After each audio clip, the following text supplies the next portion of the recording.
This is KGW News at noon. Hello, I'm Devin Haskins, and thank you for joining me for the news at noon. The Oregon legislature is back in session today. Lawmakers officially convening the 2023 session after swearing in new members last week. They also took the time to appoint committees and highlight what issues they want to tackle in the new year. Top of mind are things like education, housing, transit, and public safety. Veteran lawmakers also say this group of legislators are the most diverse in Oregon history. This session, we start off with 19 people of color, 6 African Americans, 2 Native Americans, 5 Vietnamese Americans, and 7 Latinx folks. They say the number one issue is the state's budget for the next 2 years. And new this year for Democrats, they no longer hold a supermajority. So what that means is that in order to pass any taxes, they'll need support from at least a couple of Republicans. The session is scheduled to last 160 days. Meanwhile, lawmakers in Washington are considering a bill that would lower the legal limit for a DUI. If it passes, the legal limit would drop from 0.08 to 0.05. Mike Benner brings us the reaction from those that weighed in during a public hearing on Monday. February 2018, SR 14 in Vancouver. A suspected drunk driver crashes, killing himself and 2 others. If anybody understands the magnitude of something like this, it's Linda Thompson. In the late 80s, she lost her own son, just 3 years old at the time, to a drunk driver. In the courtroom at sentencing, a woman told our family, we knew he was going to kill somebody sooner or later. Sorry about that. It was your family. That encounter, the experience of losing a child, is why Thompson's in favor of stricter laws when it comes to drinking and driving. We need to be able to count on public policy that will save lives and not promote alcohol as a product over lives. On Monday, Thompson was one of many who testified at a public hearing on Senate Bill 5002. If passed, it would lower the legal blood alcohol level from 0.08 to 0.05. It is very clear to me that drunk driving is impacting the safety of our communities, and it is time that we do something. Senator John Lovick, the bill's prime sponsor, acknowledges the more than 600 people who died on Washington roads as recently as 2021.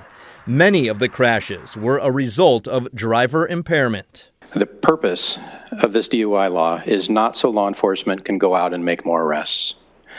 The purpose of this DUI law is to change driver behavior and therefore save lives. At least that's been the case in Utah, where the legal limit was lowered to 0.05 in 2019. Since then, the number of fatal crashes in Utah has dropped by more than 19%, and the number of people killed has decreased by more than 18%. Washington wineries take the privilege given to them to serve their wine in their taste rooms very seriously. Josh McDonald is the executive director of the Washington Wine Institute. He's in opposition of Senate Bill 5002. He fears it'll negatively impact wineries. Without the ability to offer on-premise tasting of our product to our customers, including local and state tourists, discovering our wine for the first time sometimes, many times, and choosing our wine over other states and other countries' wine, Washington wineries will not be able to compete. Among those who disagree is Linda Thompson. This is legislation that will save lives. We have the systems in place. We know that it is not going to affect our tourist industry.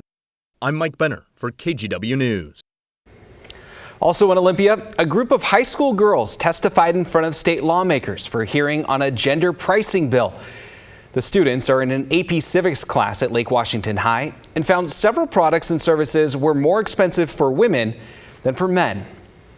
Our bill is not to punish businesses, but to encourage businesses to end discriminatory pricing and support the progress of equity in the market that has already been started by businesses themselves. If anything is a burden, it is the economic burden added on women due to discrimination in pricing on top of existing gender-based inequality, which is why I am full support of this bill. A representative for the Washington Food Industries Association says the organization opposes the bill.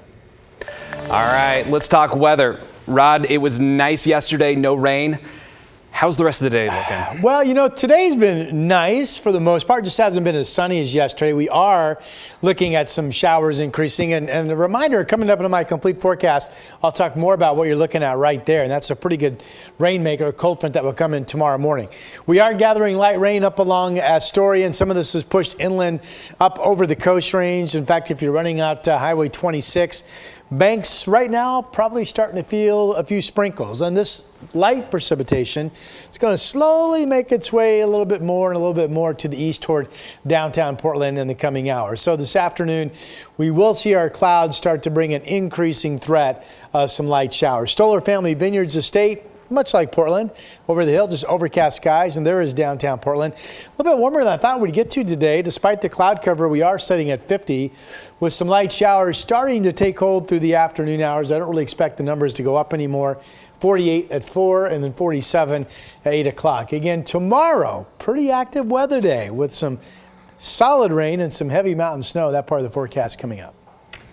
All right, thanks, Rod. For the first time, we're hearing from the Washington County deputy badly hurt in a crash last April. 5 teenagers were inside of a car that ran a red light and T-boned his patrol SUV. 2 of the teens died. The driver of that car charged with manslaughter and DUI. I sat down with Deputy Michael Trotter to learn about how the crash has impacted his life. What can I get going for you? Can I get a large vanilla chai? Even something as simple as standing, waiting for his drink to be made, is painful. Okay, thank you. For Mike Trotter. Coming to this coffee shop is about as far as I can get by myself. He's limited in mobility after what had been just any other routine day on graveyard. Around 12:24 in the morning on April 27th of 2022, Deputy Trotter was on his way to help assist with a call about a possible drunk driver. And I remember one of our K9 handlers getting on the radio. 576. That 18 will just try to go head on with me almost. I'm gonna have it southbound Murray. And then that's the last thing I remember. A Nissan Altima filled with 5 teenagers coming from the north heading south on Murray at the same time as Trotter was heading east on TV Highway. Trotter says he was told that Nissan Altima was going around 100 miles an hour when it hit him right on his driver's side of his SUV. Code 3 medical, he just crashed into our deputy. Trotter was pinned inside his vehicle, bleeding. We got one deputy, he's conscious, alert, also heavily pinned. Inside the other car, 5 teenagers from Beaverton's South Ridge High School. 5417 got 2 a trap, they're pinned heavily. Right in the front seat, there's also 3 in the back. 17-year-old Matthew Amaya and 16-year-old Juan Aguilera died. The 3 other teens, including the driver, 18-year-old Xavier Rodriguez, were critically injured. Rodriguez was charged with manslaughter, assault, and DUI. Like I've been at hundreds of those crashes and I don't know how I'm alive. Trotter remembers waking up in the hospital a week or 2 later after the accident. He knew that his life had changed. He says he thought of giving up, but what kept him going was his 3-year-old son, Harley. I remember at one point telling myself, like, it would just be so much easier to die right now. Like, this sucks. But I wouldn't do it because it wouldn't be fair for him. Almost 6 weeks later, he was moved from the hospital to a rehab center and finally went home around the beginning of July. Right, you want to stay here, buddy? His days now are anything but routine. Yeah. They're filled with physical therapy and doctor's appointments. So I broke both bones of my right arm.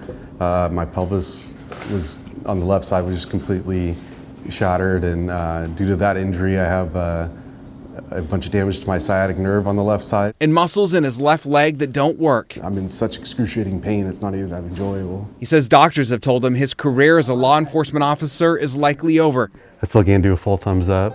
But he's working each day to prove them wrong. It's better than it was. What has kept him going and helped him get stronger? Yeah, about to be 4, end of this month. Are his family. Trotter is working to finish his associate's degree so he can have a backup plan for what's next. He says the sheriff's office is trying to find a position for him once he's able to return. Portland reported its first deadly shooting of the year. It happened yesterday afternoon at a 76 gas station on Northeast 102nd and Gleason. Portland police tell us the victim was taken to the hospital but later died from his injuries. Officers haven't said what led up to the shooting, and they haven't released any information about the suspect. Last year, Portland broke the previous year's record for the number of homicides.